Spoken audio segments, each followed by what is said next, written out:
Listen to your favorite shows live and on demand 24/7. Download the 77 WABC mobile app now. You're commuting home with Katz and Cosby. Now here's John Catsimatidis and Rita Cosby on 77 WABC. And who do we have on now? We have Steve Forbes. We have, of course, the great legendary economic expert, obviously, the editor-in-chief of Forbes and presidential candidate. He's chairman of the Forbes Media. Yes. And Steve, we talked on Sunday, and you didn't tell me that Monday morning the world was coming to an end. Well, the SEC would have gotten on my back. Insider trading. Yes. God gave me a hint, and that what happened? The market went down 1,100 points. Japan is in deep crap. I mean, what else? Well, you saw the end of last week. 2 sessions were very bad for the stock market, and what the immediate reaction is Japan is in deep trouble. There's a lot of, but in the immediate term, short term, there's a lot of short selling of the yen. The yen is fundamentally very weak. But the short selling was overdone. The carry trade was overdone. Now they're having to unwind it. And when you have to unwind when you're in debt, it is a pretty ugly process. That's why the market in Japan yesterday went down 12%. And the yen has shown great strength against the dollar, but that's not going to last long. But then you have here at home the Kamala factor. I don't think she'll win, but the markets have to put in the possibility she might. And you have Europe not doing so well.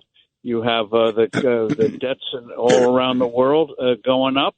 So it's a big mess. And so I'm just I'm not surprised the market's taken a hit.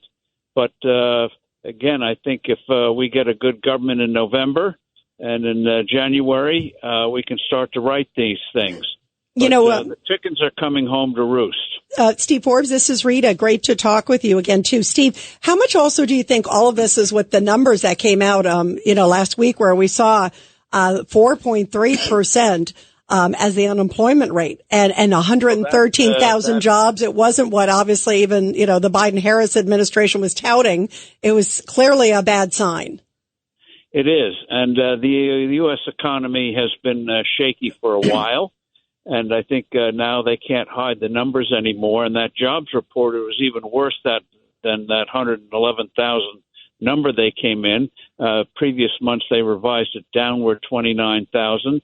And when you look at the numbers for the past year on jobs, there's been a loss of 500,000 full-time jobs and a gain of 550,000 part-time jobs. So the job market...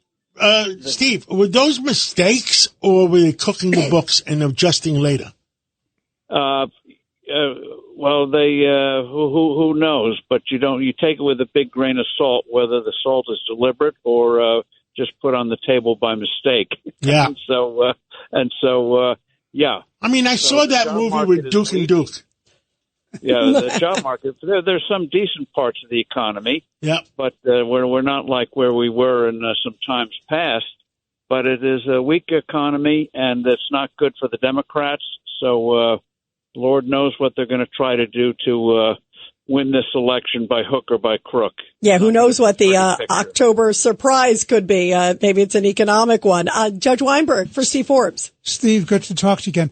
How can Kamala Harris's policy of raising taxes, giving Social Security and Medicare to illegal migrants be good for an economy?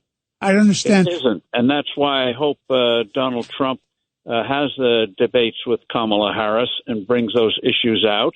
And it also shows that the Republicans have to start running some good ads on a sustained basis in social media and elsewhere, pointing out her real positions. And, for example, she hasn't answered one real question from the press. She hasn't had one real press interview. And so she'd have a lot to answer for, and she wouldn't answer it very well. So keep your fingers crossed we have the debates, and also we got to get the truth out. Right now she's having an easy ride. As we know, the press is now a chorus for the far left. And we're we're seeing the effects of it. But she can be beaten if we get the issues out there and stay away from peripheral stuff like who her parents are. Nobody cares. Nobody cares. Exactly You're right. absolutely right. You know, did you see Steve also on Trump was saying, what is she talking about? Because a couple days ago, Kamala Harris was blaming the numbers when they came out on the Trump administration. I mean, he really has a strong message, like you said, if he can stay focused on the economy and on the border and all these other things. But it's so ridiculous. Everything is blaming it on Trump. How can that even be? Well, they can't blame it on themselves. So I remember when Barack Obama was president, everything was blamed on George W. Bush. And they can't do George Washington or Abraham Lincoln. That wouldn't work. And nobody knows who Woodrow Wilson is. So they have to blame it on the predecessor, the evil Donald Trump. And but I think when Trump hits the real issues, that's going to be hard to sustain. I mean, I was with Larry Kudlow. Very basic question. If you have a wobbly economy in a shaky world, who would you trust? The businessman or the candidate who hates business, which she does? And there's never Trump has That's a good analogy. Trump has written checks to people from his businesses. She writes checks at the expense of taxpayers. So who do you want in the White House in a troubled time? That's a good analogy, Steve. Anything else you want to tell the American people? Stay steady and focus on this election. And if you want to help out, there are a lot of ways you can do it, including learning about being a poll watcher to make sure that the votes are counted the way they should be counted. Are there going to be double agents in those poll watchers? Yeah, you got to I know some people even in Alabama are preparing in these close congressional races to have people trained and go there and watch what they do.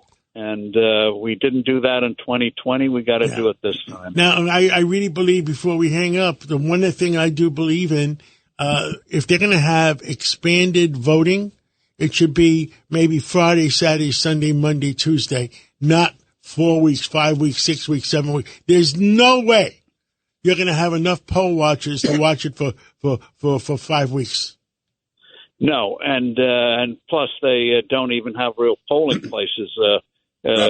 Drop boxes. In Oregon. One of the worst things in the world, drop boxes. For that. And those boxes, who knows what happens with them when they go in certain hands.